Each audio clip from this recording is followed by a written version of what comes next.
Hi, I'm John Campy of the Movie Blog, and this is my quick 3-minute review of 13 Tzameti.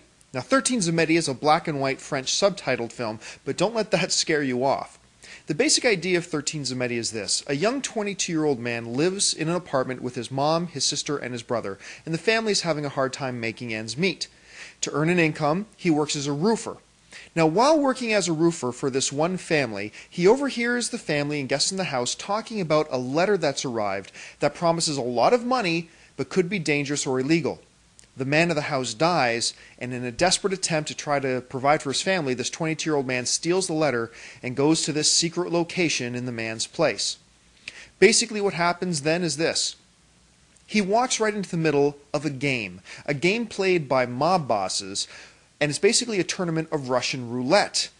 And let me tell you something right up front here. This tournament itself, this Russian roulette tournament, is one of the most intense, terrifying, on the edge of your seat experiences I've ever had watching a film. And I watched this one on DVD, and it is really that intense. You constantly feel like you have your heart in your throat. Your heart is pounding. You're sweating watching this movie because it's really that it brings that kind of emotion and fear and intensity out of you. And that is the strength of 13 Tzameti, and it won at a couple of international film festival awards. However, even though it's charming, 13 Tzameti carries with it a lot of weaknesses. Number one is character development. There basically is none. I don't know if there's 30 words spoken by this main character in the entire film. I'm using a bit of hyperbole here.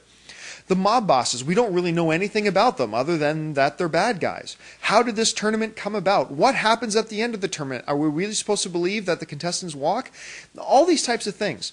Also, I'm a fan of black and white films, but often the medium of black and white is used to enhance a certain mood or feeling in a film. I found in 13 Tzameti the black and white usage was pretty uncalled for. It didn't really need to be used at all to bring out what the filmmakers wanted to bring out. Also, story development.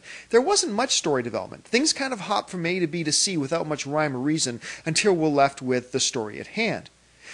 Overall, 13 Tzameti is a pretty fun film to watch if you like to be on the edge of your seat and feel your heart in your throat, like I said earlier. However, it is not the classic that a lot of these international film awards seem to suggest that it might be. Overall, I give 13 Tzameti a 6.5 out of 10, and on the scale of no-go and Roth, I give it a solid go. For the Movie Blog, I'm John Campia.